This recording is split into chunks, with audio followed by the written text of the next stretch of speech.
somebody I've met over the last 2-3 years. One of the best hidden secrets in the entertainment industry in Tanzania.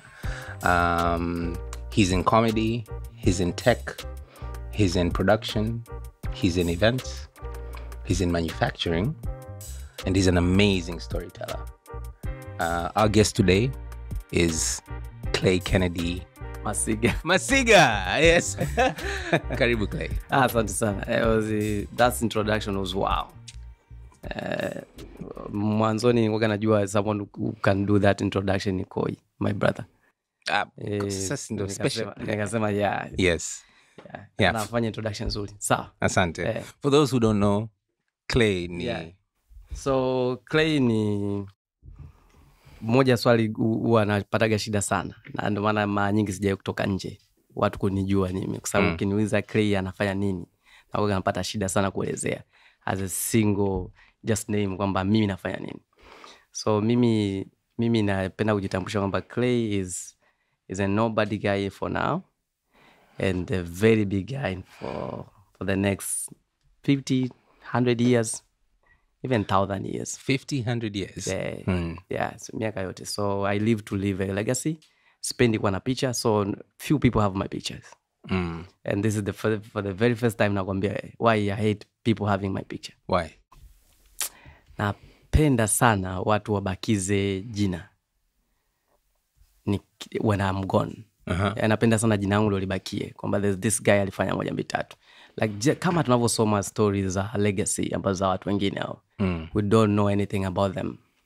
We don't know their faces, but every time the way you read their stories of Biblia, you imagine your vision kwamba huyu mtu yuko hivi. Lakini ni kutokana alifikiria zaidi kwenye kutenda badala ya kushow up. So ambao vijana wetu wa sasa hivi wengi sana tumebadilisha perception ya kufanya vitu. Tunapenda kushow up badala ya kutenda. So we are thinking of an image than a legacy, than building something that will last for years and years. So basically that's why sonekani. Kwa wachache ambao tunakufahamu, tunakufahamu zaidi kutokana na the comedy events that you do. Exactly. Which is one of the biggest, if not the biggest, comedy event in East Africa, not just Tanzania alone. It's quite impressive to be able to consistently pull a crowd ya kiasi hicho, but it's also quite impressive to see something grow. Unajua, most people fail too early, and unajua ni unajua, from a small gathering in church to thousands of tickets sold.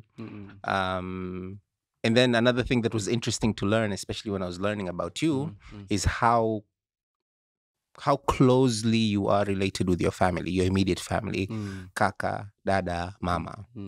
So is everybody kwenu a creative? Yeah. So my dad is very silent guy. Babangu mkimya sana. Your dad is around? My dad is around. Sita kumsikia. Yeah, watu mwongei sana. Stories za washua wanasema. Lakini babangu ni mkimya sana. Babangu ni mkimya sana ambao dada yangu nadhani mkubwa ndiye alikuwa anaenda naye. Kwa tabia. Lakini yule ni mkimya sana babangu. Kwa hata unashindwa kujua kwamba what I know ni kwamba is very smart.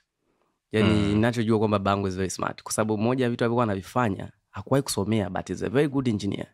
Engineer wa? Civil. Okay, very good engineer. Alisoma procurement, lakini baadaye project na kazi zake anafanya na mambo anayofanya, miradi anayosimamia na mambo anayofanya. Nilikuwa nikienda kazini kwake sometime naitwa na wale wazungu wale wanani. So Kennedy is your father? Yeah. This guy is very smart. Mimi mweza I'm sure kasoma procurement anajuaje ya mambo. Lakini mamangu ni very creative. Very creative my mom. Alikuwa anatuchekesha sana tukiwa watoto. Koi anafanya kitu anachokipenda. Yani nafurahia kumuona anachokifanya. And the reason why nipo kwenye entertainment industry is because of fulfilling the dream ya kakangu. So basically this is it. Tumefikaje hapa ni before mimi nilikuwa much passionate kwenye tech. Yeah, hiyo that has been the path na kila kitu. Ndio maana hata ninachokifanya sasa bado naendelea kudigitize kwenda kwenye tech. So 2018 au 17 nilibahatika kuwa kwenye team ya strategy ya kufanya tour ya In Love and Money.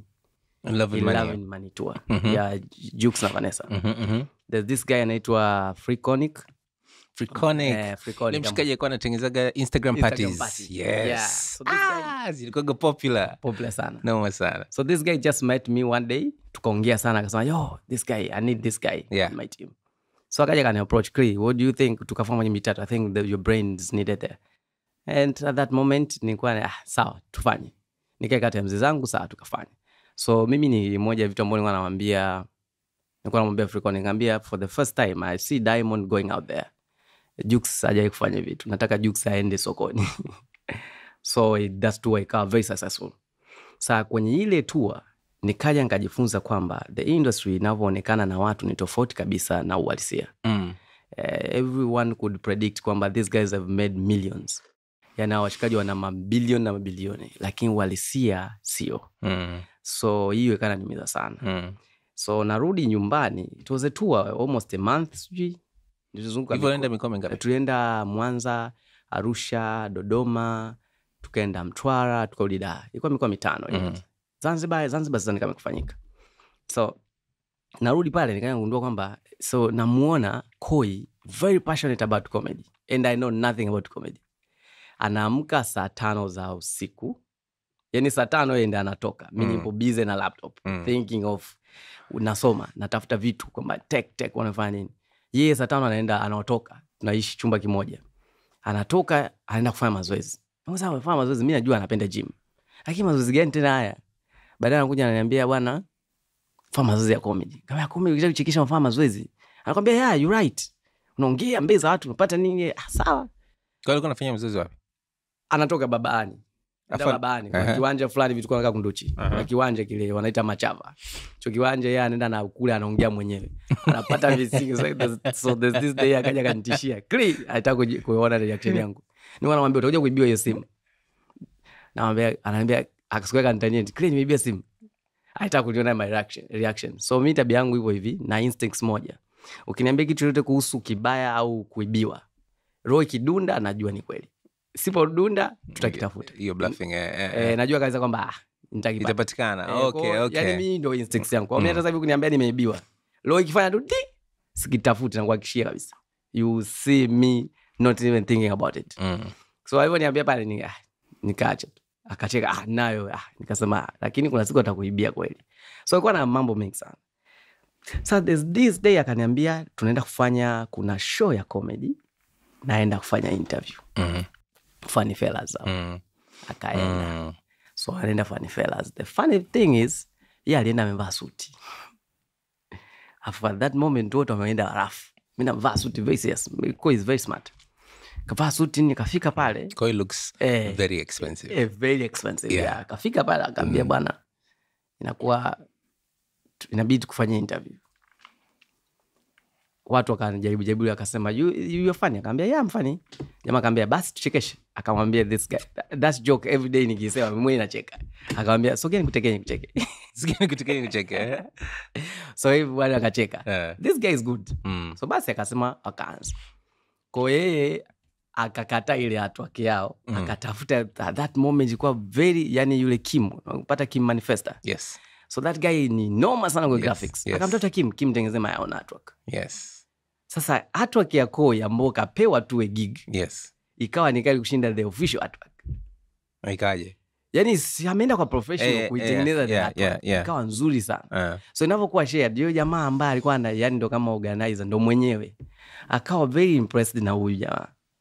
Sasa alivyoenda kuperform, anakaa na perform ile, yani you feel kabisa unaona huyu jamaa ana different perception about comedy from anavyo panga set zake swinging. Sasa mimi siku alinibeba, aniambia kile twende kwa ninachoenda kufanya. So tulipofika pale kuna this guy anaitwa Dogo Pepe, alichekesha sana. Koi akawa anachekesha kwa wale watu ambao tunasema wanabita IQ exposure. Nikamwambia tunarudi kwa dada yangu, ambaye nikirudi nyumbani ask me to give you a comment. So tuliporudi nyumbani akaniuliza, hebu ndema comment. Nikamwambia okay, kwa hiyo gundua kwenye industry yenu you need to talk about things ambazo ni local. Muongelee mama ntilie, muongelee dadala, ongea nini chote. Maisha ya kawaida wa Tanzania. Maisha ya kawaida kabisa Tanzania. If you do that, you are bad. Kwa you have everything ambao wengine hawana. Hii itakuchelewesha kwa soko. Nimeona ili soko. I've been on the entertainment. Yeah. Nimekuwa na talks kibao na 7 Mosha yule, so I'm around watu wengine wanajua, kwa hiyo nikajua shot. So kuona ile passion yake na kile chochote, so nikasema you know what, kwenye map yangu yote ya maisha haya I can never go. If this guy is very funny, my mother is funny, I don't know what the future will hold. Maybe my kids will be funny and they need to be do something kwenye comedy. So I need to invest all my energy in time and thinking. Kwa ninavyofanya vitu vyote. So mimi ndani ya miaka 3 au 4 5 nyuma, nadhani dedicate yote kwa ajili ya Koi. So it was 100%. Everything was comedy. So nimekuja kugundua kwamba nini kinachomiss, kila kitu. Nimekutana na sponsors na chochote. So that's ndo mpaka tunakutana nyie. Nadhani mmoja kukutana na wewe ni kwamba tumekutana kwenye comedy. Tunakutana kwa hiyo kwamba tunataka kuleta solution ya kwamba isiwe tena tasnia yenye majina ambao watu wanahela. And we want it to be something different. Yes. And sasa ndo huyu Clay. Kwa Clay mwenye tech. Sasa tech nao nikaendelea. So far imepata failures ambazo sio failure. We call them it's a lesson. It was part of the plan. Mimi kuna product moja ilikuwa inaitwa hashtag. Bonge la concept. Bonge la concept. So Vodacom afuwezi amini niliona mock up ya kudesign ofisi ya hashtag kabla sijakutana almost 2 years before nimekutana. Nikaona mock up kuna mtu fulani akafanya tena tuza video ambayo iko rendered kabisa kwa bonge la ofisi. Bonge moja ofisi. So tukafanya ile tukaenda. So Mungu anasaidia kwamba kwenye tech sasa hivi imekuja kuwa at the very right time. Tumepata kila kitu. Sasa hivi ni kwamba ni muda sahihi. Kwa ile ndoto ambayo mimi nilikuwa nasema ni kama ni help as namuona kakaangu industry. So leo nafurahi sana. Nafurahi when everything that I see kwenye comedy. Nasema okay, sasa hivi sio tena wakati tena wa kuanza kufikiria tena sponsor ananiuliza watachekesha kweli. That was the hardest question ya kujibu. But also pia unajua kuna kipindi zamani I like where comedy is right now. Unajua yani napenda tuko kwenye space where we're actually trying to do comedy. Na tunaposema stand up comedy, somebody's actually standing up with a mic in his hand telling a story that's supposed to make you laugh. Ambayo nyuma kidogo ilikuwa inashindwa kwa stand up comedy, inabidi uigize sababu tulikuwa tunaugiza ucheshi. Ambayo sometimes inabidi ufanye ujinga ili ichekeshe. Lakini tafsiri pia stand up comedy kwa Tanzania inasababisha wafanye hivyo.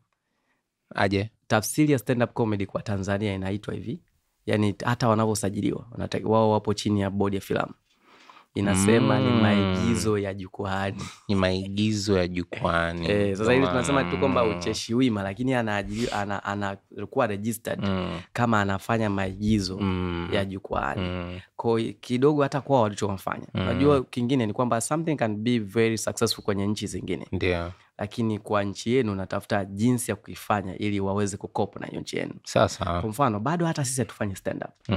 Mimi kama tungekuwa tunaleta majina yetu tungesema Baba Bongo stand up comedy. Sababu there are so much vinafanyika kwenye comedy ambavyo bado yani sisi kuna hizo elements za mic inatakiwa je sijui stage iweje sijui nini. Humu bado watu wanaingia na madansa. Kuna so much. Kwa sababu bado yuko. Ndio maana hata wale wanaofanya pure stand up unakuta bado jamii na yenyewe bado haijakaa kupay attention. Kwa sababu wao digital noting shoot clip tu inaenda wanapata labda mileage, wanapata kitu chote. Lakini watu ambao wanakaa ku craft kwamba for someone to laugh inakuwa a bit hard. But it's also a difficult thing to do because you have to be pretty intelligent to write a story that will be funny amongst watu wengi kuliko wachache. Sio rahisi. Mwanzo ilikuwa kazi, lakini sasa hivi nadhani imekuwa rahisi kwa sababu kuna formula tulikuja nayo ambayo I do believe now everyone is doing that formula. So one of the things ambazo nikutana nazo nilivyoenda kwenye one of the show nienda na Koi nadhani walikuwa wanatukana sana. Those guys walikuwa wanatukana tu, ni matusi tu, afu wengine wanacheka. Sasa mimi ni kidogo nilikuwa na feel bias. Ni stories za matusi au maneno pia wanatumia lugha. Lugha kali, stories za matusi kwamba hizi ndio zinazochekesha. Sasa nikasema what if ningekuwa nimejichanganya labda nimekuja na mtu anayemheshimu.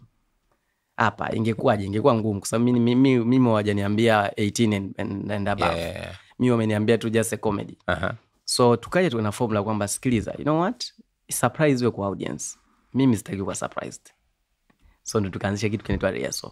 So rehearsal tukastate kwamba mara 4 kwa mara 3. kwamba ya kwanza unakuja na idea zako za vitu vinavyochekesha. Tutakusaidia kuongeza na kupunguza. Utaenda utatengeneza, utaandika zaidi, utaendelea kufanya research.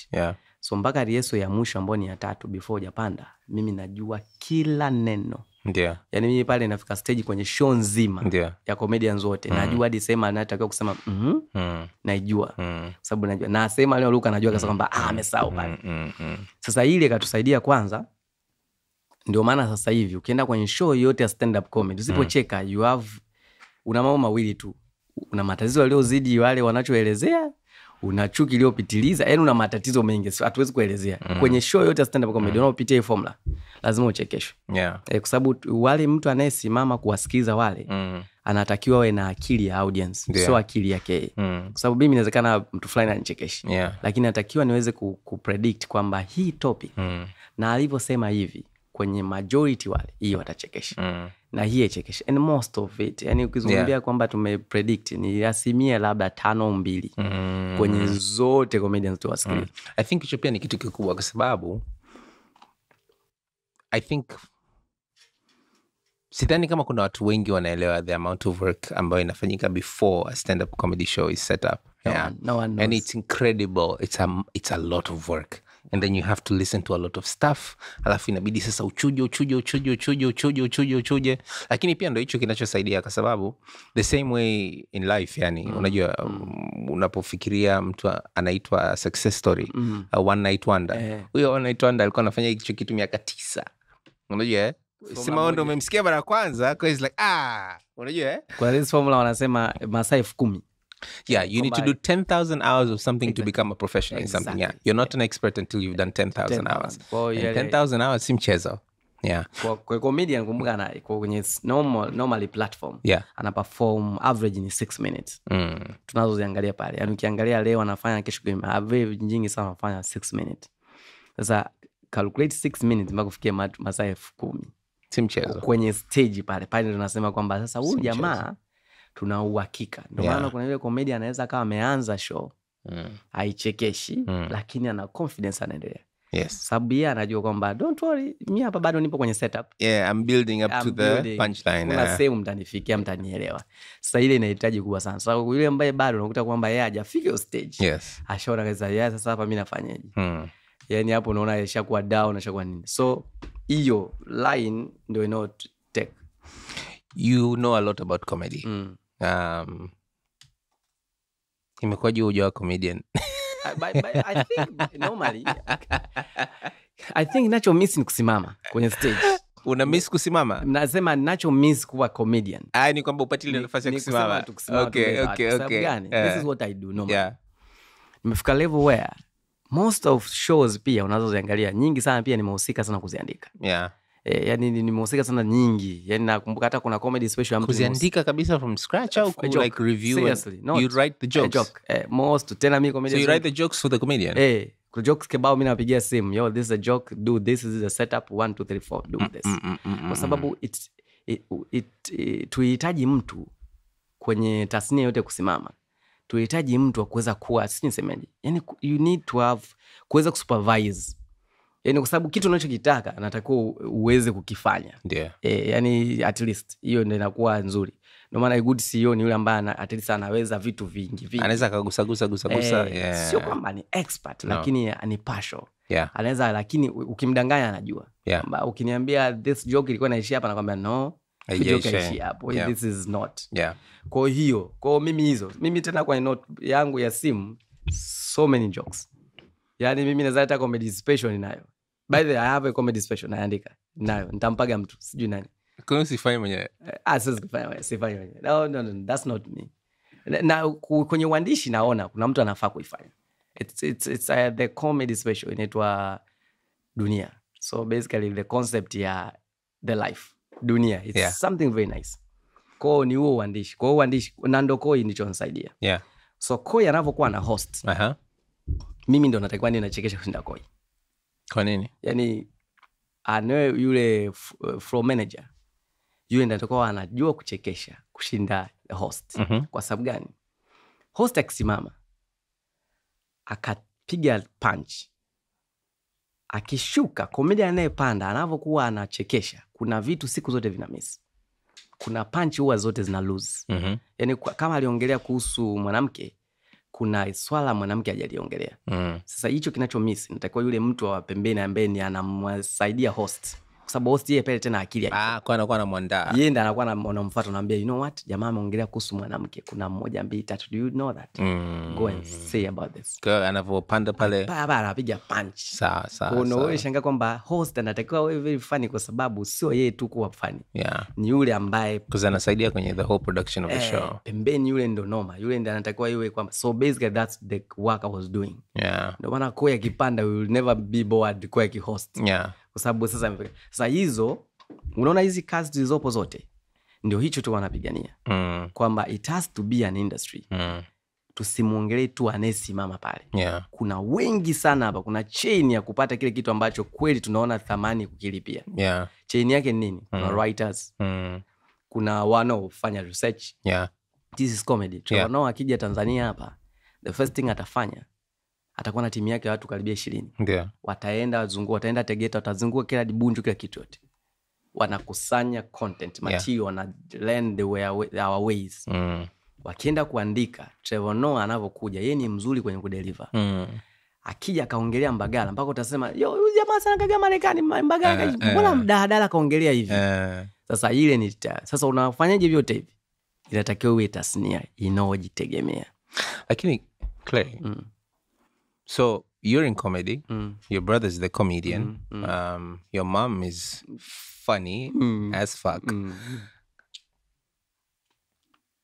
What were your influences? Because you're quite different. Yani ni rahisi sana kukataa.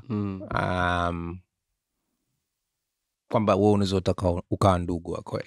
Ni rahisi sana kukataa. So kwa sababu it's the same household, the same mama, the same baba. Very different personalities. Unadhani ukifikiria, ukirudi nyuma, ilo pishi ambalo lilikuwa linakuandaa wewe, kulikuwa kuna nini mule ndani? Unajua ni hizi ndoto. Kila mtu ana ndoto yake. Sasa kwenye hizi ndoto ndo pale tunapishana kwenye neno moja tu, ndoto zetu. Yani yale maono ambayo kila mtu ana, ndo tunapopishana. Pale ndo inatokea hadi ugomvi sometime. Kwa sababu wewe unaona ni red, mimi naona ni yellow. It's just like mwanaume anavyoona colors. Yeye akikwambia this is green, don't even think it is green kweli. Inawezekana hiyo ndo pink. Yeye hajui. Yeye ndo rangi anayoiona. So this is how familia moja. By the way, this is what makes a good family. A good family ni tuna morals sawa, lakini maono yale ambayo tofauti ndio yale yanatengeneza zile pieces, missing pieces. Ya huyu tunasema huyu anafanya hichi, ni mzuri wa hichi, huyu sio mzuri wa hichi, kwa sababu tuna compensateana sisi. So mimi ever since nikiwa mdogo nimekuwa mtu wa kufix vitu. And I love fixing things. And people or things? Everything. Yani mimi hadi people I think. Kwa sababu moja ya vitu ambavyo ile ikanichanganya, kuna nilipokuwa form 2, kuna mtu alinibadilisha kaisha mawazo. So the Clay wa leo na future ni mtu alibadilishwa na mwalimu mmoja hivi. Mamangu alikuwa anatamani sana nikutane na huyo mwalimu. Mimi nipo boarding. Kwa kila sana niambia Clay, kuna mwalimu nataka umuone. Nikirudi wa mwalimu baba anakutana wenyewe shule yao imefunga kwa mesa. Wewe mwalimu alikuwa shule nyingine. Shule nyingine. Ambapo mwalimu alikuwa ni Mkenya, kwa Lord Baden. Kwa shule inaitwa Lord Baden.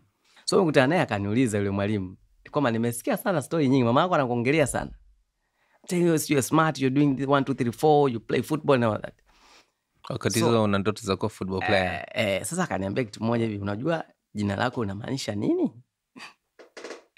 Nikamwambia najua ni udongo. Kusema hiyo sio maana, hiyo ni definition. Hiyo ni tafsiri.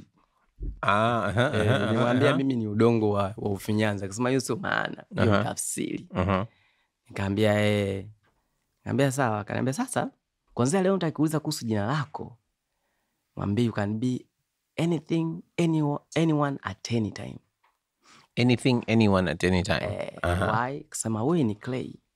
Because you can be... Akasema Clay, every mankind ni Clay. Alitengenezwa na kupitia na Clay. So wewe unavyoniambia unataka kusolve swala la Elisha, sikuelewi kwa sababu wewe umeumbwa na udongo wa Elisha. Ndio wewe. so you can be anything. Kwa hiyo yani akaniambia never limit yourself. Kwa kutokea siku hiyo nikaenda sasa kwenye faith, sasa nikaanza kusoma na Biblia, natafuta Clay. Yani mimi ninachotaka ni kujua Clay koje.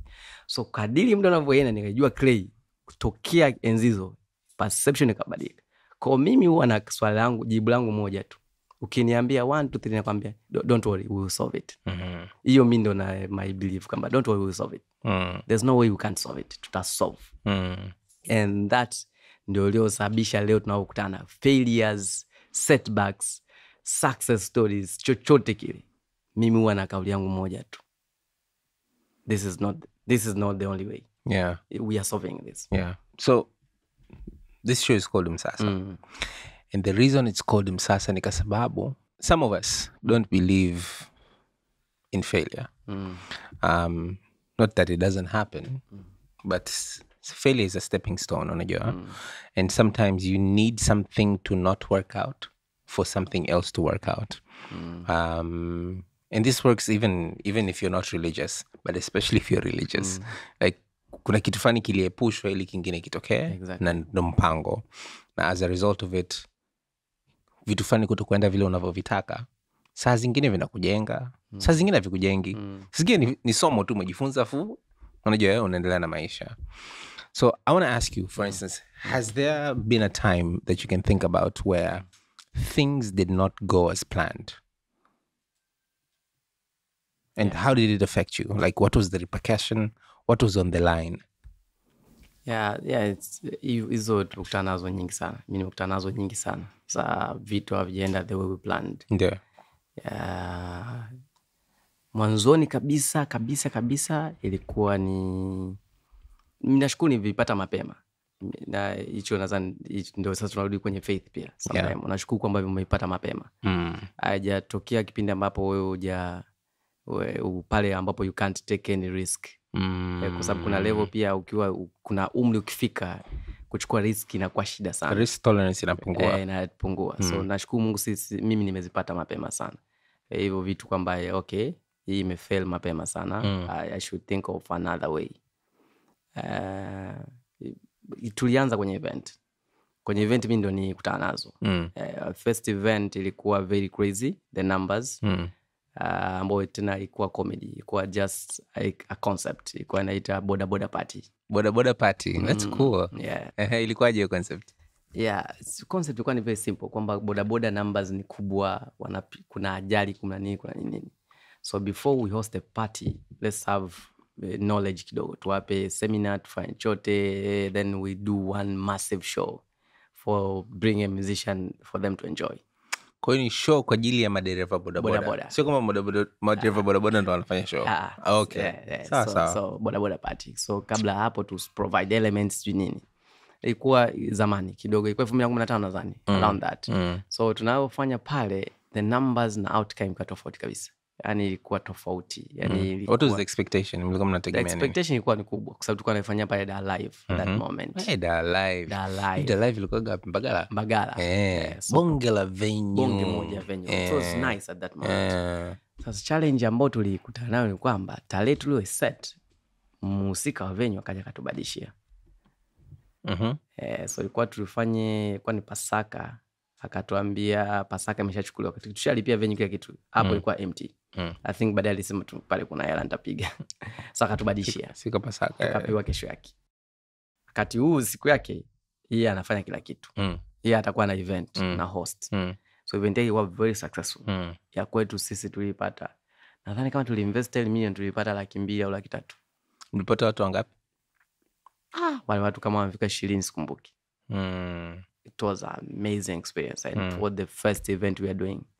It was totally yani ile kabisa kwamba okay. Yeah, ongera, me the first event Mike kufanya kabisa nipata watu 7. Watu 7. Afika Bilkanas.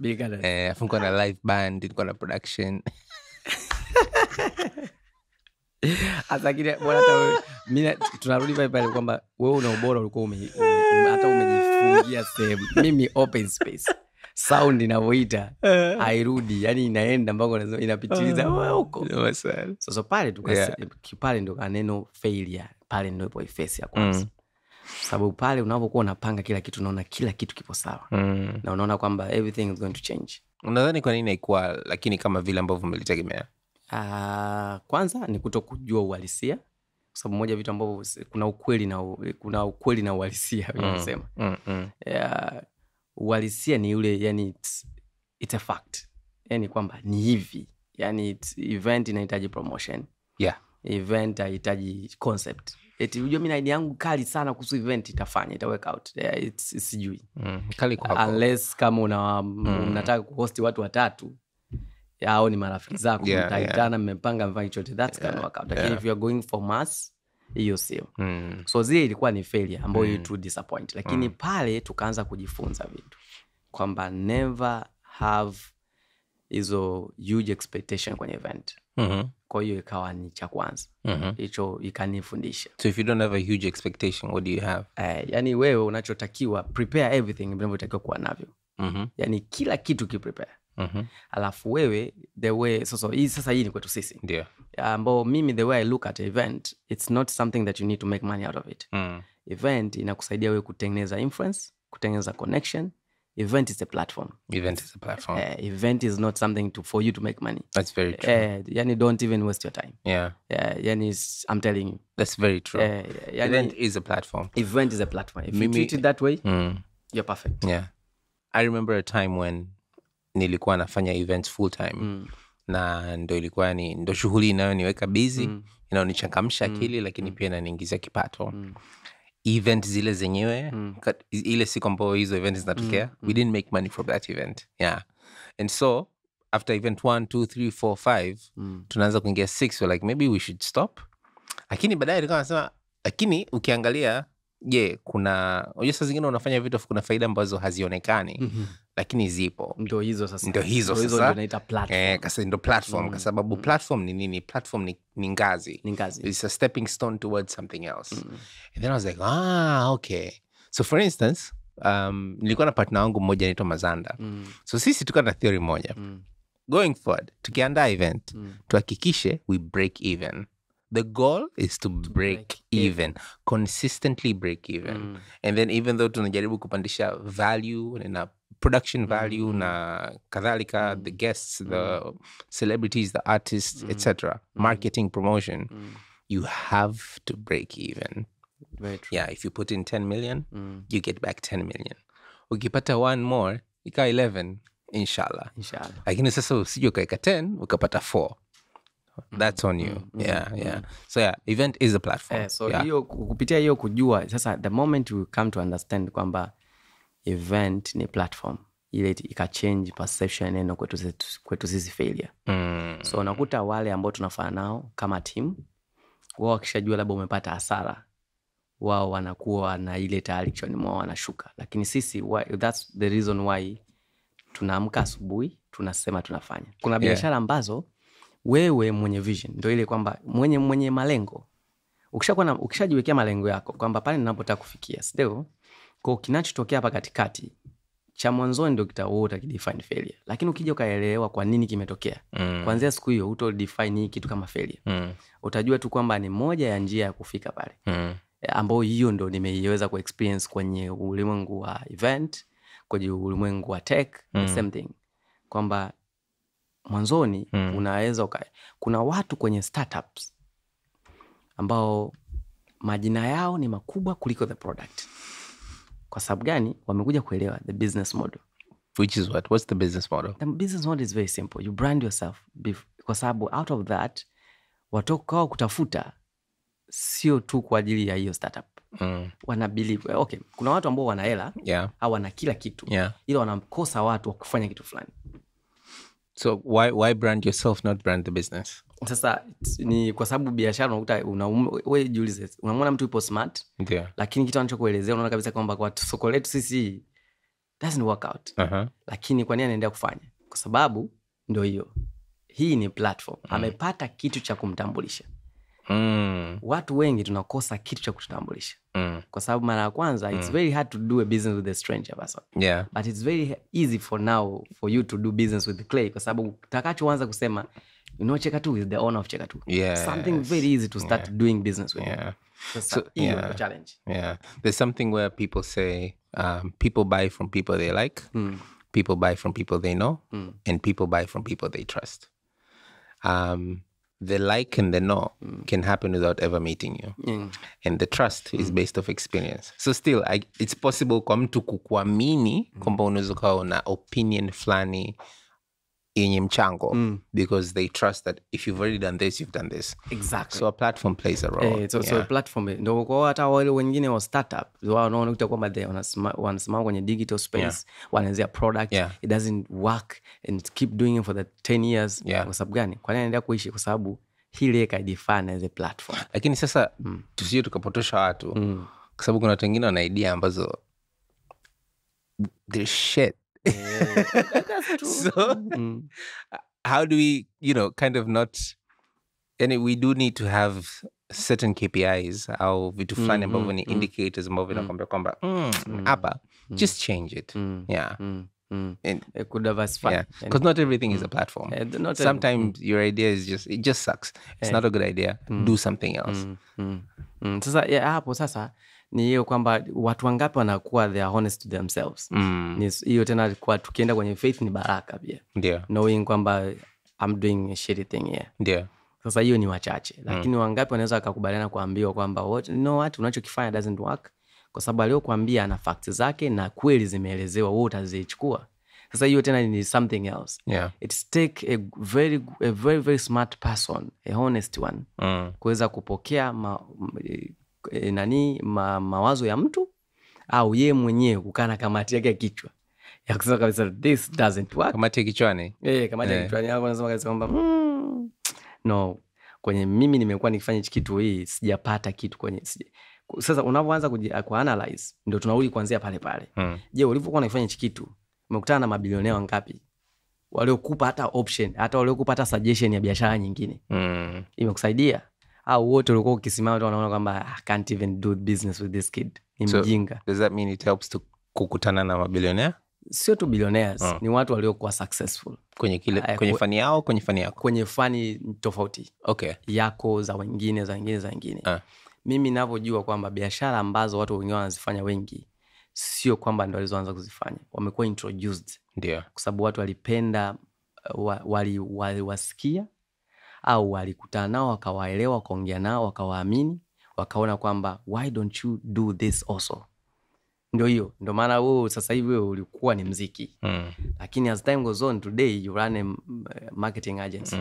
Kwa sababu it's take hiyo ya kutoka kwenye hapa kwenda pengine. Ndio hiyo connection ya watu. Tunarudi pale.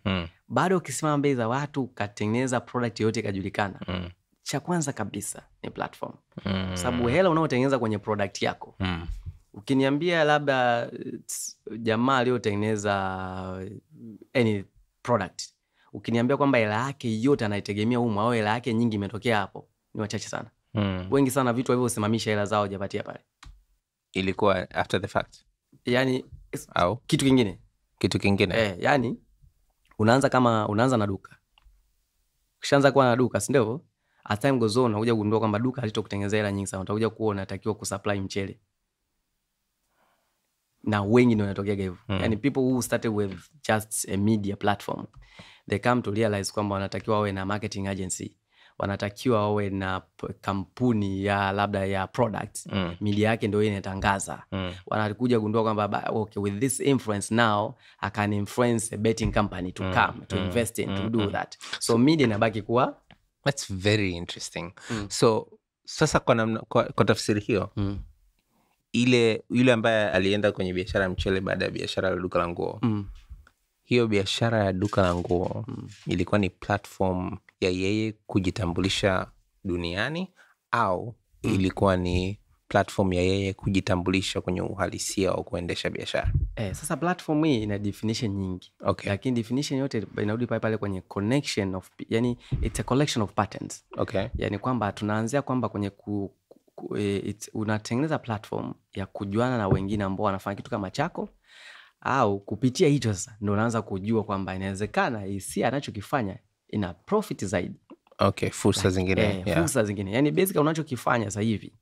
Ndio maana marehemu mengi aliyofariki, zile thamani ya hela yake $600 million. $600 million, yes, yeah. That's a lot of money. Lakini twende pale ukilikuwa ukimjua mengi unajua kwa nini? ITV. Yeah. Do you think ITV was making that money? No. Sasa, kuna minerals, kuna Kilimanjaro water. Sasa, yeah. Maana hiyo ndo basically waliofanikiwa ukiangalia. Yani moja vitu kama umeweza kutana na people who are successful in terms of cash, in terms of money. Utakuja kugundua kitu hicho.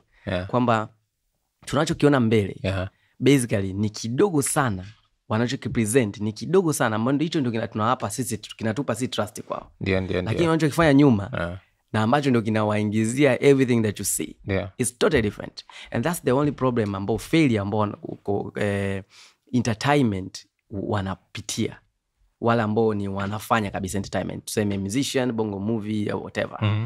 Hichi ndio challenge wanaopitia, kwamba wanachojulikana nacho ni hicho tu, hawajajua kwamba mi kuwepo kwenye series is just a platform. It's a platform. I need to set myself. It's a brand. To brand myself, to know what I need to do, so that kupitia hichi ndo utashangaa kwamba do you know jamaa anaitwa XYZ ni mwigizaji kwenye tamthilia fulani.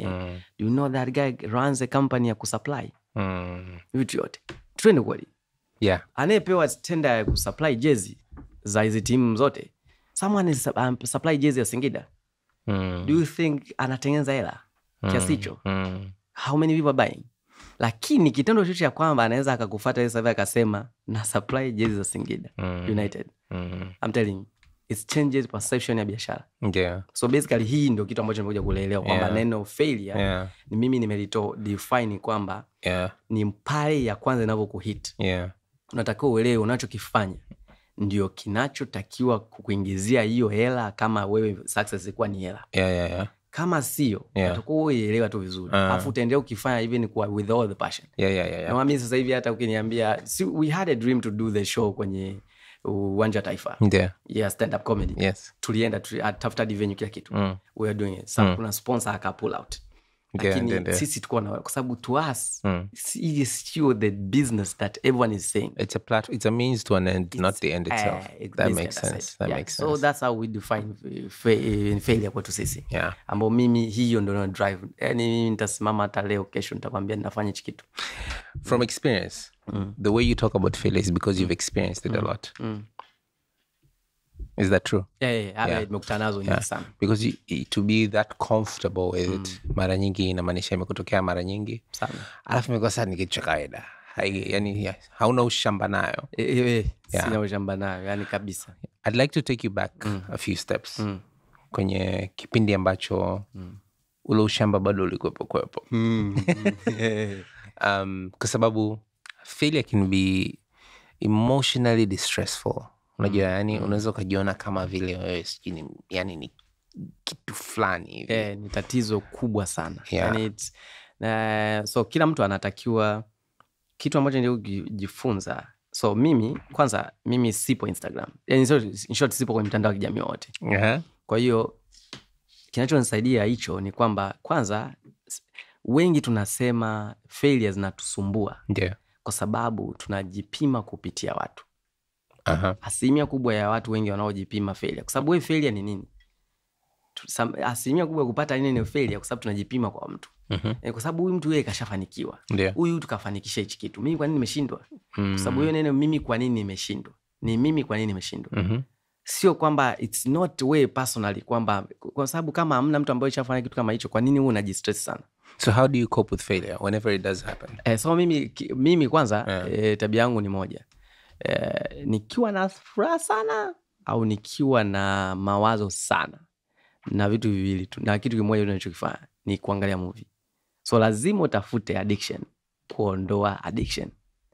Lazima utafute addiction, kuondoa addiction. Addiction itolewe. So you fight fire with fire. You don't duniani kote huwezi kuondoa addiction kwa kusema eti na relax.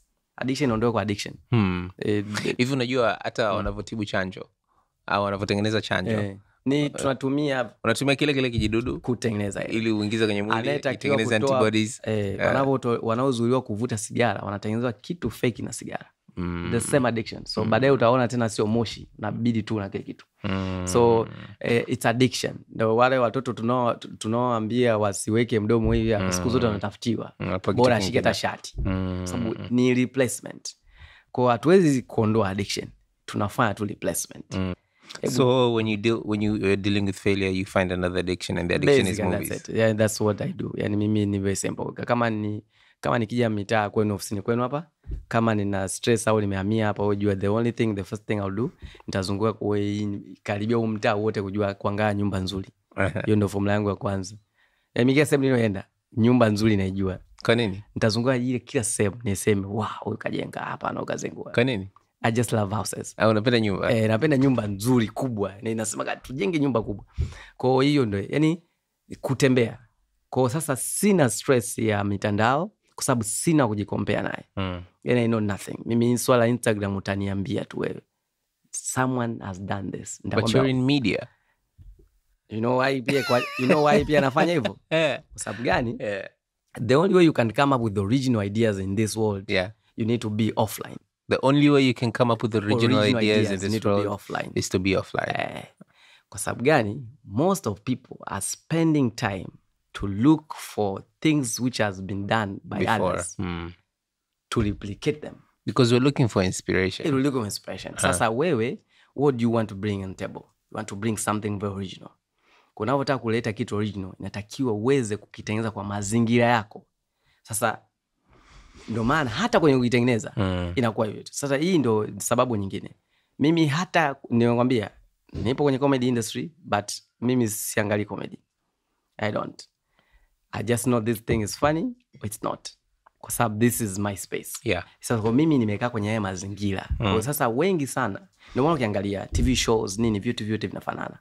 Vinafanana kwa sababu gani? Asilimia kubwa. Hawa comedians, moja vitu ambavyo nimegundua, comedians wengi walikuwa mwanzoni wakiwa wanakuja, wao ndo wanaambiana, hiyo ka copy kwa sehemu hiyo. Hiyo kachukua Churchill. Inafanana na. Inafanana na. Hata kama kwenye muziki mtu anaweza kusema, "Mbona nyimbo kama?" Kwa sababu gani? You know what? They are looking for so much inspiration. Kwa hiyo kuangalia inspiration. Sasa unakuta yule mtu ambaye anaenda ka studio, anakaa yeye anasikiza sound ya kichwani mwake, anakuja na kitu original kwa sababu yeye yupo kwenye mazingira yanayomtengenezea kukopi au kutafuta kingine. So for me to be able to run kwenye media industry, this is the formula I have. The only way we could come up with something very original na kuweza kufanya kuproduce kitu ambacho for Africans. Kwa sababu Afrika wote tuna kitu sawa. Yani ni tunafanana. Tunafanana. Tena hao black ndo kabisa, wale Waarabu ndio kivyake. Lakini wengi tunafanana. Wote tunapanda dadala, wote everything, food, local, everything. Yes. Kwa hiyo ukipata something original kutoka kwenye culture yako, utai-replicate, itaenda kwa kila nchi yote. Sasa unafanyaje hasa sasa hivi kwenye ulimwengu ambao kwanza internet ni bei rahisi, inapatikana kwa urahisi, simu pia ni bei nafuu, na kuna vitu kama AI, kuna ChatGPT ambayo kimsingi inaweza ikasaidia kwenye production ya content, production ya ideas, production ya emails, yani chochote kile. Kwa hiyo sasa huyo mtu asitumie hivyo vitu? No, kuna kitu kama watu waelewe mapema. Kuna kutengeneza, kuna kukitengeneza, alafu yani kuna kuja na kitu kipya, alafu means ya kukifanya ndio natumia hizi means, kwa sababu zenyewe zimetengenezwa kwa ajili ya kwamba ukishatengeneza kitu it's a machine. Okay. Kwamba nagundua kuna madini. Sasa kulichimba na jembe ni kitu kingine, natakuwa nitalete excavator. Kwa sasa hizi AI, I use AI. I know AI. Yani natumia kabisa. I don't write emails nowadays. Why should I write email? Kwa sababu even anaye command AI ifanye nini, is smart. Kwa sababu unamwambia very simple, mtumie message Elisha, mtumie email Elisha, mwambie ile deni langu anatakiwa lipe kwa sababu tumepita 1 2 3 5. Unaona hii command? Hii ndio wewe sasa. Ndio maana the same AI italeta majibu tofauti, kwa sababu wewe akili wewe utakachomwambia afanye kinaweza kisiwe vitu. Mimi naweza ngakambia mimi naweza nikasoma bado ile email nikaiambia tena write something concrete. You're connecting so many dots in my mind. Exactly. Kwa sababu this is the thing. So what you're saying in a revolve kwenye mazingira ya being stubborn in the vision, being flexible in the execution. Yani kwa mfano sisi kwenye ulimwengu wetu sasa marketing, communications, tunapotengeneza a campaign inakuwa ina mlengwa. So we have a target audience. We have the means to get to them. So we have channels. And we have a series of activities or messages that we're going to send out. If those messages don't work, we just change the messages. This doesn't change, this doesn't change, and the key message doesn't change. The flexibility in execution. Exactly. Okay. So kwa mfano hata mimi mtu ambao namsema kwangu mimi a very creative guy. We are actually working on our office. Kwenye office moja ya vitu, there's this room ambayo it's just empty. You have a room that's empty in your office? And it's for what? It's for someone to sit there.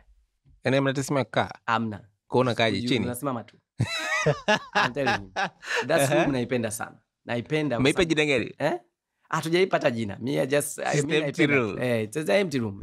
Empty room ni kwamba it's a room ambapo ukiingia, yani ni sauti yako inajirudia yenyewe kama utaongea kwa nguvu. Lakini hakuna distraction. Kwa sababu this is the space. You know why God is God? Yeah. Kwa sababu whenever we imagine God... Actually, no, I don't know why God is God. So the reason why God is God, to my end, ni kwa sababu whatever you imagine about God, you don't see him or he or she standing somewhere. Unamuona tu as a universe. Unaona kitu kwamba kipo kila sehemu. Hamna sehemu ambayo unaweza kukipimanisha nacho. So kwa yule mwanadamu aliyokuwa very smart, jamani, we are taking things for granted. Mtu aliyogundua moto ni something else. Moto, something else. If that was the way ya kuscratch ile kitu, do you know how that guy was curious? Because that thing doesn't come at you faster tu mamoja. So imagine unaishi kwa mazingira ambayo hamna moto, hujai kuona, hujai kuchote. And you're coming up, you're inventing moto. Something else. Hile vitu viweza kufanyika kwa sababu kulikuwa hamna hiyo distraction. It was just an empty world with trees. Nani tunafanya tu, ni upepo tu. Ni chui kapita. Yani wewe ni ambao bado na wenyewe ulikuwa, kwa sababu una communicate nao, hawakutisha kwa chochote, ni kama unafanya tu kama binadamu wenzako. Kwa wewe ulikuwa haukuwa distracted. So vijana wengi sasa hivi na watu wengi hata maofisini, makampuni makubwa, things vinafanana kwa sababu wote tunaenda kutafuta kwenye source moja. Tunatafuta inspiration sehemu moja. Kila kitu yani. Yaani namna mtu wachache sana wanaweza kusema confusion. So the only way you could do that. Kwenye movie unaangalia movie za CIA, they use simu ya kitochi. You can't trust them. Au zile zinafanya hivi. Unafanya hivi. Sasa zile ni kwamba iwe ni offline. Sasa pale ndio sasa hivi. Yani if you want to go back to creativity, if you want to go back to bring things ambazo ni originals, idea. Kwa sababu sio kwamba utaleta kipya dunia kijafanyika, lakini kitakuwa ni authenticity kwa kwewe. Sasa kupitia hapo ndio hizo editing za kawaida. Peleka kwa team kichote. Do you meditate? I don't. Okay. Lakini swala ambalo kumeditate hiyo okay, sinaga mimi akili yangu hajatulia.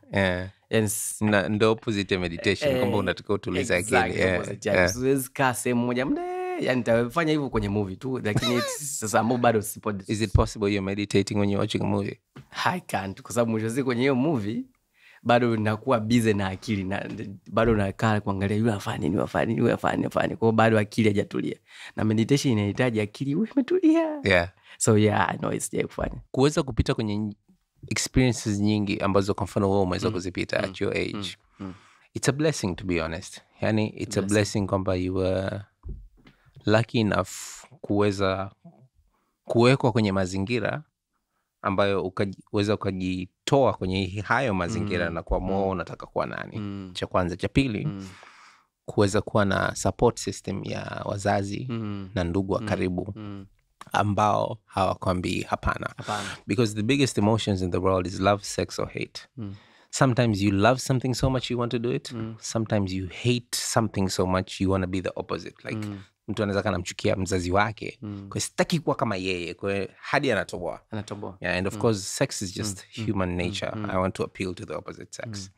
So I think, for instance, I can be wrong, lakini nahisi kama you've also been lucky enough to have an environment ambayo haukuzuiwa sana na imekuruhusu wewe kubuni. Unajua kubuni, kujaribu, kufeli na kufeli mapema. Na hiyo pia kwa namna fulani you kind of have to take the responsibility because other people don't have that luck. Watu wengine have very, very strict parents. Moja baba ni profesa, mama ni mwanasheria. Lazima umalize chuo. Amna zile katikati ni nini. So, one of the best ways to learn is to learn through other people's experiences. Can you think about an experience that happened to you ambayo, amongst other things, it was an experience ambayo baada ya hapo kuna kitu fulani kwenye maisha yako ilibadilika forever? It was a turning point in your life. Yeah, so kwa the experience, I won't share the experience ya mtu. Sawa. It's just a secret. Lakini ni experience ambayo inikuta mimi, ambayo ilienda kuaffect hadi koi, ili affect watu wengi. Ilikuwa ni zamani sana? Zamani, lakini sio sana. Ni zamani, lakini sio sana. So ile ilinifanya, yani ile ndo ilinibadilisha kabisa. Ile experience, yani experience kwa nyingi, ilikuwa mbaya. What happened? It was just like things didn't go inavyotakiwa kuwa. Yani ilivyopangwa ni hivi, lakini ikabadilika kabisa. What happened? Ni sawa na kupikia kwenye chakula fumeka sumu. What happened, Clay? We're not saying any names, eh? So it was very simple. Yani ni biashara hizi ambazo kuna wakati unatakiwa uchague vitu viwili, alafu you need to weigh them na una muda. It was a business bado. Ilikuwa ni biashara ambayo kwamba unatakiwa uchague vitu viwili kwa wakati mmoja, alafu vyote ukianza kuviweigh, decision zote, yani everyone is looking at you. Unatakiwa decide wewe, yani itakia hamna mtu anataka decide, it's wewe unataka kufanya decision. Ambao I say it was very hard. It was very hard to the extent ya kwamba kuna this day nilienda kanisani. It was mida kama saa 4 hivi. Nilikuwa nyumbani, nikatoka, nikaenda kanisani KKT. So basically me, I'm not limited. I go to any church. So nikaingia mule, nikamkuta yule mtu anasafisha, dada fulani. Nikamwambia namba kuingia, akaniambia ndio tulikuwa nafunga siku, kwa sababu ilikuwa siku ya kanisa. Ilikuwa siku ya sio muda wa waumini wengi kuingia. So nikaingia, nikafunguliwa, nikabaki mwenyewe. The church is very big. It was just alone. Just watching that cross. And that day nilikaa pale. It was almost 3 hours or 4 hours. Kaa pale. Sikufanya chochote. Simu nimezima chochote. Nimekaa tu naangalia kanisani. So mule nilikuwa naujiza maswali sana. Nilikuwa nakuja na solutions. Kichwani mwangu sababu ilikuwa ni very simple. Nikamwambia Mungu, kama umenifikisha mpaka hapa, I need to decide these things. Natakiwa niseme nini, nitakiwa nifanye nini kwa wakati gani? Ni mimi ndio naamua au wewe? Nijilopokee tu kwa sababu hiyo itakuwa ni wewe. So yani ile siku ya sawa. And wachache sana wanajua. Kwa maana kuna siku nishakwenda kanisani. Nadhani nataka kaungo ya juu. This is the first time atajua. Ninakaa mwenyewe. Bado anaweza sijue maana na hata sijue. Hata mwenyewe sijue. So nilikaa pale. I cried so much that day. Nikamaliza pale, nikarudi nyumbani. I called Koi. Kama this is what we're going to 1 2 3 4 5. And I'm telling you, the same decision when nilifanya almost 2 years back.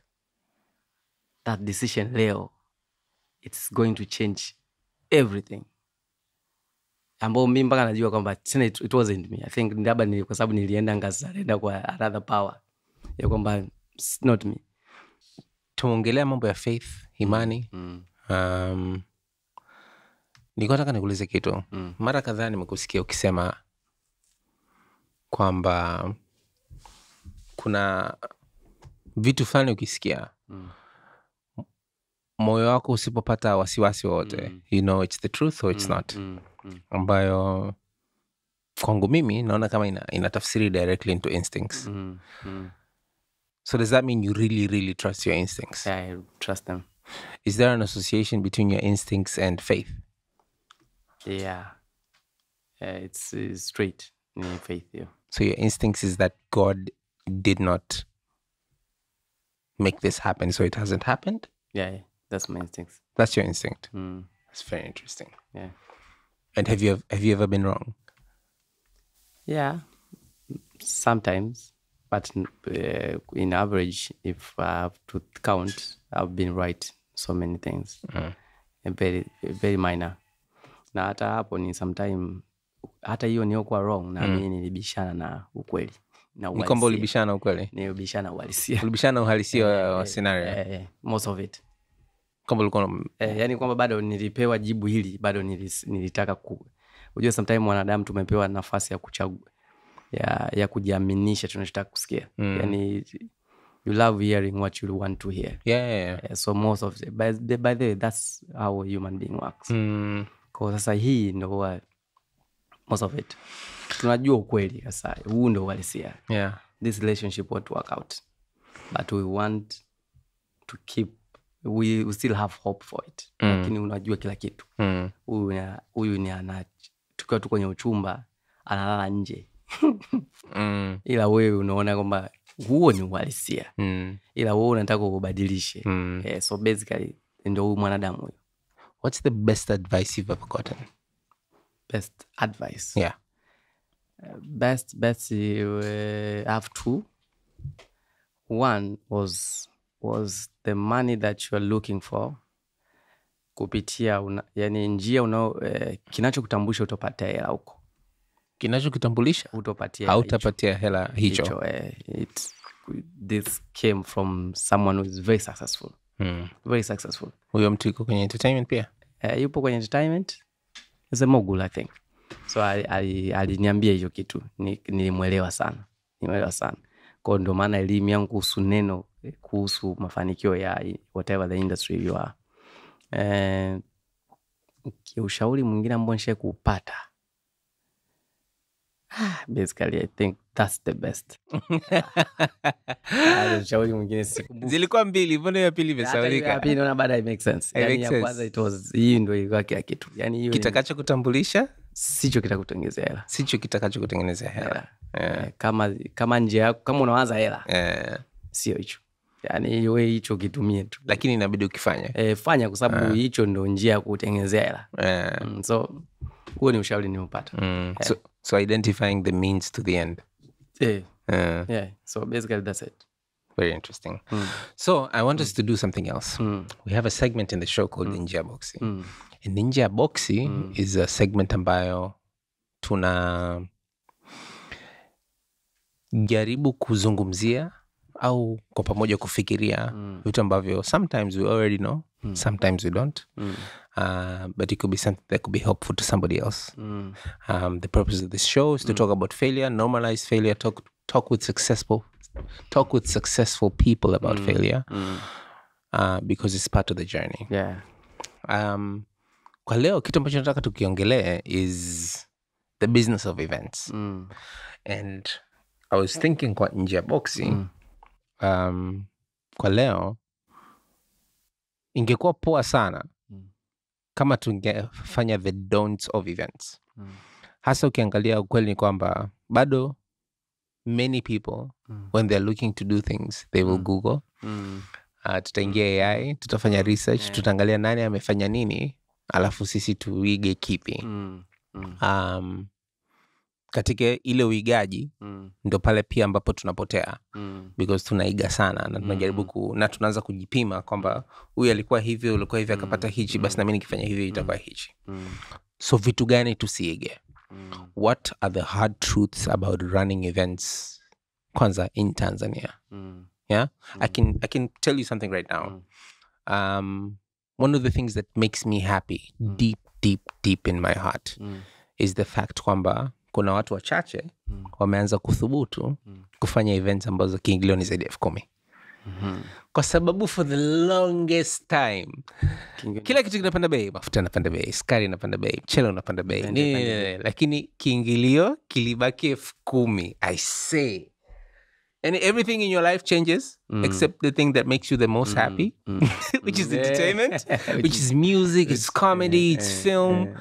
Kwa hiyo badiliki huko. Huko ilikuwa ibadiliki, lakini kuna watu wameanza kudhubutu. Kuna brand moja ya maji ya soda. Sasa ipo Marekani. Hiyo brand inauzwa $1. Imeanza kuuzwa $1 almost 30 years. mpaka leo hajakubadilika. It was just $1. Just back $1. then when $1 was mshahara. Yani mpaka leo bado inaitwa $1. It's just $1. Nice. Na ukikuta sehemu yote. Nice. Yo, ni energy drink. It's an energy drink. It's an energy drink, I guess. Ambayo inauzwa hata hii ukiangalia conversion ya huku bado ni 2,000 na. Ambayo ukiconvert bado ni $1.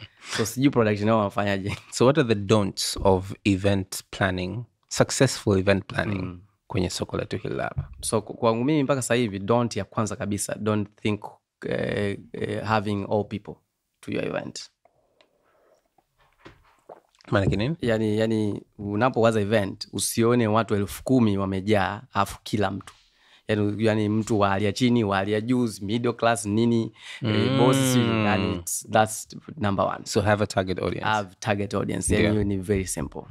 Alafu hiyo don't. Ya pili ni ambao zinafanyika sana kwenye event ni kuchukulia poa maandalizi.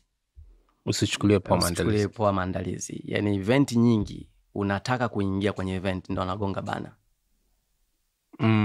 Event yani 99% event za Tanzania unataka kuingia kwenye event wana nagonga bana, watu wanafanya set. Kwa ni moja vitu ambavyo vimekuwa vigumu sana. Event ni jambo jepesi. Kuliorganize ni jepesi sana. Kwa sababu ni mtu mmoja anaye supervise watu vendors tofauti ambao kila vendor anajua majukumu yake. Yani ni mtu mmoja anaitwa Clay. Yeye ndiye mwenye event. Yeye mtu anayetakiwa kufanya naye ni mtu wa light. Light anajua majukumu yake. Wewe utaki kumsimamia, anatakiwa majukumu yake anajua. Light yeye anajua kila kitu. Mtu wa sound, mtu wa stage, mtu wa kupanga viti kama inafanyika. Kila mtu ana expert. So actually event ni mtu mmoja mwenye idea, mwenye hela, mwenye kila kitu, sponsors. Ndio. Anakusanya makampuni tofauti yaje afanye. Why are we delaying? So ndo maana nasema one of the things usichukulie poa maandalizi. Have your list listed kabisa, unajua kasa nitakuwa have your list listed. Kwa navyo kabisa hapo kwamba hivi lazima iwe fanyika. Weka time, hakikisha time ni kila kitu. Kingine ni things you shouldn't do kwenye event ni kuwaza event inayokufurahisha wewe. So that means you're not the target audience. You are not the target audience. Okay, so know your audience. Usichukulie poa maandalizi. And then you're not the target audience. You're not the target kabisa. Yani pale you are doing things that you don't love. You still have to do it. Yani ukisema unataka kufanya show ya stand up comedy, jamaa kuchekeshagi lakini ndio watu wanamtaka huyo. Kwa sababu wewe sio unaofuata pale. So jitoe from the event emotionally. Yani pale hamna emotions kabisa. Hiyo kiote. Alafu ya mwisho, sio ya mwisho, zipo nyingi lakini moyo kubwa kabisa ni if you are thinking it in terms of business, think it kama muziki. Think it kama mwanamuziki anavyowaza kutengeneza hit song. So mwanamuziki anayewaza, okay, I've spent time with a couple of musicians. Nimekuja kugundua tofauti yao. Kwa nini mtu fulani muziki yake inaenda sana na mwingine inaweza siende? Kwa sababu kuwa na topic ambayo ni easy to be related. Unaona katikati hapa kuna nyimbo za XXX zimetoka kwa sababu walikuja kucrack hiyo code. So mimi this is what I do. Whatever I do, I think of it in terms of entertainment, in terms of a musician. Akiwa anataka kutoa hit song au akitaka kutengeneza album, a good music, anakuwa na mood tofauti. Mzee akitaka kutengeneza good music just for listening, anakuwa na mood tofauti. Very serious about the melody, tones, everything. Alafu akiwa na mindset ya kwamba I want the song that needs to go viral, mindset yake inakuwa tofauti. It looks at the things which are very simple, catchy. You don't look for a higher melody ya ngumu sikupita. So kwenye event challenge kubwa ya watu wanaoanza nayo wanakuwa kwanza ubovu wa watu wa event ambao unakuta hata mimi tuna a bit of exposure ya kugoogle ya yani you have been watching things. Kwa unataka kureplicate cha Marekani kuleta hapa direct. Kwa unakuta wewe unachotaka kukiandaa sio cha Tanzania. Bado you want to have a silent party for all the headphones. Unataka na enjoy event yako. It's good. Kwa Marekani it's good. Kwa wewe does it make sense? Kwa that's not a hit song. It's a good thing. Ni muziki mzuri, I guess so hit song. So hit song ni ile kwamba you are thinking of, hivi nikisema leo kuna football festival football fans festival. Nikasema kabisa, nikawahakishia watu kabisa kwamba tawi la Yanga fulani na tawi la Simba litakuwepo. Buy your ticket. Wanamuziki walioimba Yanga na walioshaimba Simba na kukutanisha sehemu moja. Sitopata watu. Utapata watu. Tayari ita hit song. Nilivyoiwaza. Nimewaza kabisa kwamba hii ni hit. Sijawaza kwamba sasa ujue nini? Let's have a gallery where wanamuziki wachezaji mpira wanakuja wanapiga picha, people are signing autograph. I'm telling you. Jezi zote za Tanzania, niwaambie mara ngapi umekutana na jezi ya Yanga au ya Simba imeandika jina la mchezaji? Chache. Yani kwenye 100 nadhani ipo moja tu. Zote wanaandika majina yao. So mingi nua jezi ya Yanga, ya Simba naandika Clay. Sawa. Kwa hiyo hata hiyo kusign autograph, that's not the business we have now. It's a good thing to do, but it's not. So kuwa na uhalisia. Kwa unapofanya event, things shouldn't do ni kuwaza ubora tu. Yani waza kama mwanamuziki, yani akili yako iwe kabisa kama mwanamuziki. Ya mwisho ambao ni ya msingi. Sio ya mwisho. So basically hizi ni za kwangu. Yes. It's the things at the top of your mind. Tusije tukatengeneza vitabu vya njia 10 za mafanikio. Hizi moja ya njia 10. Hizi ni moja ya njia. So njia 10. So hii ni kwamba kuwa na uhalisia. Usiwaze huge profit. Yani hii nadhani tumeshaongelea hata huko nyuma. What's a reasonable profit? Reasonable profit ni kwamba ni sponsor. Yani reasonable yani profit yako tunaiwaza in terms ya sponsorship. Kwa sababu kama sponsor anaweza cover everything ambazo umeinkaa, hapo tayari majibu nayo. Because the rest event. Yani mpaka sasa hivi nisha break even. Kwa usitengeneze Excel sheet yako ambao inahesabia vingilio cha vingilio ndo vika faida ya biashara yako. Yaani sio if wanna do event with this mentality, please change it. Event sio hii kiingilio sio. Lakini pia sponsor sio rahisi kupata. Sasa sponsor sio rahisi kupata, tunarudi pale nyuma kwenye hit song. Okay. So have you cracked the code for the hit song? The code for them to join. Sababu the idea just said hapa earlier ni the same thing ambayo I'm sure everyone would wish to chip in. Lakini the same thing ningeifanya in another way, ningekuwa kazi sana kumwelezea mtu kwamba this is for it, there's a benefit for you to chip in. How do you go about pricing? So price challenge kubwa ya Tanzania ni wale majiant wali set standard ya price ambao maajabu ni kwamba wali set na wamekuja kuiondoa tena price. Kwa hiyo kwenye event challenge kubwa iliyopo ni kwamba setting price imekuwa ngumu. Kwa mpaka sasa hivi mwenyewe nashindwa kuambia kwamba this is what you shouldn't do. Kwa sababu gani? Hata price ndogo imekuwa shida. Hata price 3,000 people are not coming. Nikumbushe baa nyingi sana bendi inapiga kiingilio ni beer and people are not getting. Kwa kumbe kuna watu walioanza walijaribu ya biashara. Na sasa hivi wamekuja na mfumo wa bure. You know that. To them they make profit kwa sababu wao biashara ya kwanza ni watu. Ambao biashara ya kwanza ni matangazo. So sponsor yeye anataka matangazo. Yeye alipwa hela. Kwa yeye kwake ndo yale tunasema use it as a platform, think of it as a platform. So wamebadilisha tu biashara, wanasema kwa wewe I'll bring people for free kwa sababu this is what you want, just give me money, ushanilipa hela matangazo, I'll do it. Sasa wewe ambao huna hivi vitu ambao ingekuwa ndio platform, kinachokuja cost nini? You want kiingilio. Kumbuka the same Mario, the same Diamond, the same Alikiba, the same Harmonize, Rayvanny, the same Zuchu, Nandi, whoever, these are the people ambao wamefanya shows za bure. Sasa how confident are you mtu ametoka kumwangalia wiki iliyopita bure, wewe unataka kumleta kwa hela? Kwa hiyo sasa kuwa na uhalisia sasa ni kwamba when you are thinking of an event, think of it ya kwamba sponsor ndiye alipie kila kitu. Kwa you need to sell it before kwa sponsor kwamba ndio hichi. To integrate value so you can sell it.